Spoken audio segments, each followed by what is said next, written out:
When in doubt, blame Gamergate. That's always been the SJW move for every single any controversy or any event that happens in the history of humanity. It's amazing how this 2014 hashtag movement, which was just about ethics in gaming journalism. That's right. There was a review of a really lousy game, like one that took no effort to make by Zoe Quinn, and it turned out that the people reviewing it on multiple websites, which were giving it great scores, were all sleeping with Zoe Quinn.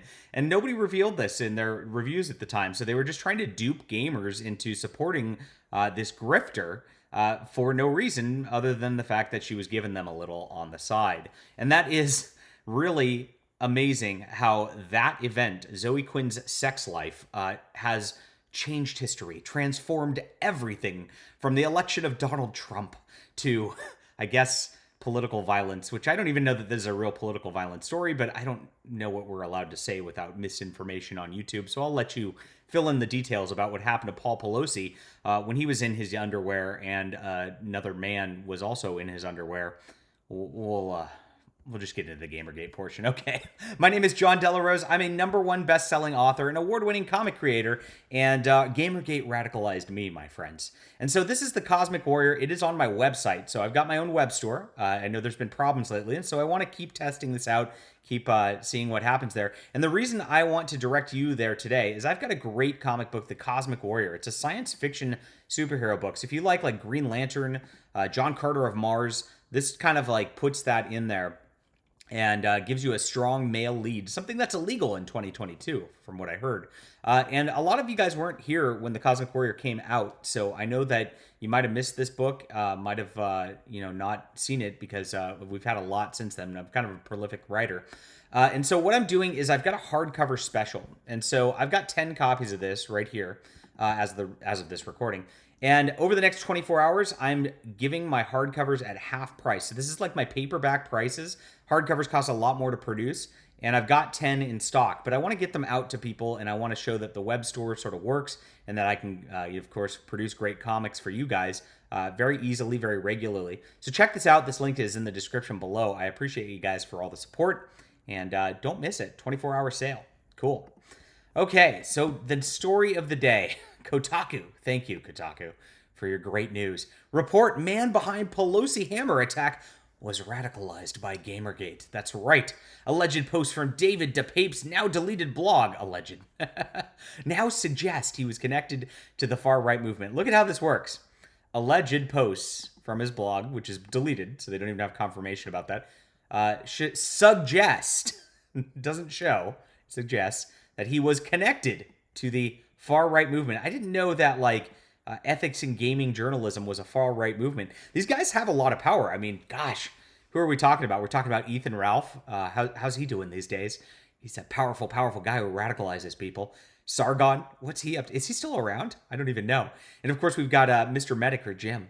Oh my gosh, the most radical of all of them. Here it is. Of course, we know about the event that happened and all the weird events that surround it. I mean, it just doesn't make sense what the mainstream narrative is regarding this attack. Of course, we do not advocate for any violence or anything like this on the channel. We're a peaceful type of people. It's now been reported may have been inspired by far-right movement Gamergate. Here it is. He was looking for House Speaker Pelosi. Yeah, sure he was. Maybe he was.